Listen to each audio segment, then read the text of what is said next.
नमस्कार भक्तगणों, स्वागत है आपका हमारे चैनल में। अहोई अष्टमी के व्रत में पूजा के साथ साथ कथा सुनने का खास महत्व है। मान्यता है कि इस कथा के सुनने के बाद ही आपका व्रत पूर्ण माना जाता है। माताएं संतान की प्राप्ति के लिए, संतान की दीर्घायु के लिए पूरे दिन निर्जला व्रत करती है और फिर दोपहर के बाद अहोई माता की पूजा करती है और शाम को तारों को अर्घ्य देकर व्रत को तोड़ती है। तो आइए अहोई माता के व्रत की कथा को विस्तार से सुनते हैं। इस कथा का श्रवण बड़े ध्यान से करिएगा। एक साहूकार था जिसके 7 बेटे और 7 बहुएं थी। दिवाली के पहले कार्तिक अष्टमी को सातों बहुएं अपनी इकलौती ननद के साथ जंगल में जाकर खदान में मिट्टी खोद रही थी। वहाँ सियाहू की माद थी। मिट्टी खोदते समय ननद के हाथ से सियाहू का बच्चा मर गया। इससे सियाहू माता बहुत नाराज हो गई और बोली, मैं तेरी कोख बांधूंगी। तब ननद अपने सातों भाभीओं से बोली, तुम में से कोई अपनी कोख बंधवा लो। सभी भाभीओं ने अपनी कोख बंधवाने से इनकार कर दिया, परंतु छोटी भाभी सोचने लगी कि अगर मैंने अपनी कोख नहीं बंधवाई तो सासू जी नाराज हो जाएगी।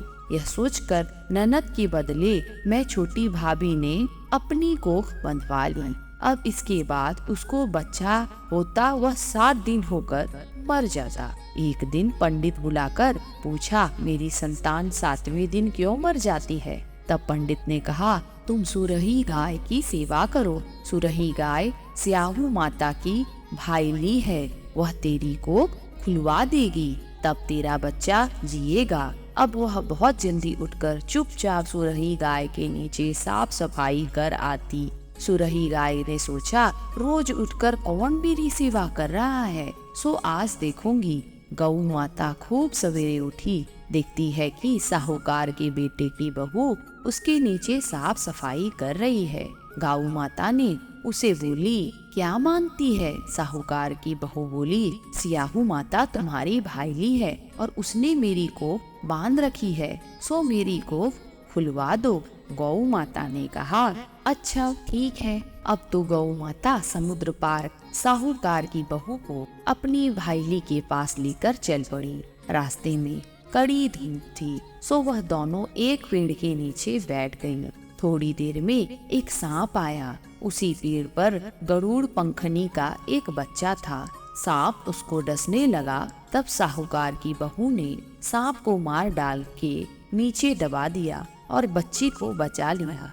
थोड़ी देर में गरुड़ पंखनी आई तो यहाँ खून देखकर साहूकार की बहू को चोंच मारने लगी। तब साहूकार की बहू बोली, मैंने तेरे बच्चे को नहीं मारा, बल्कि सांप तेरे बच्चे के करीब आया था।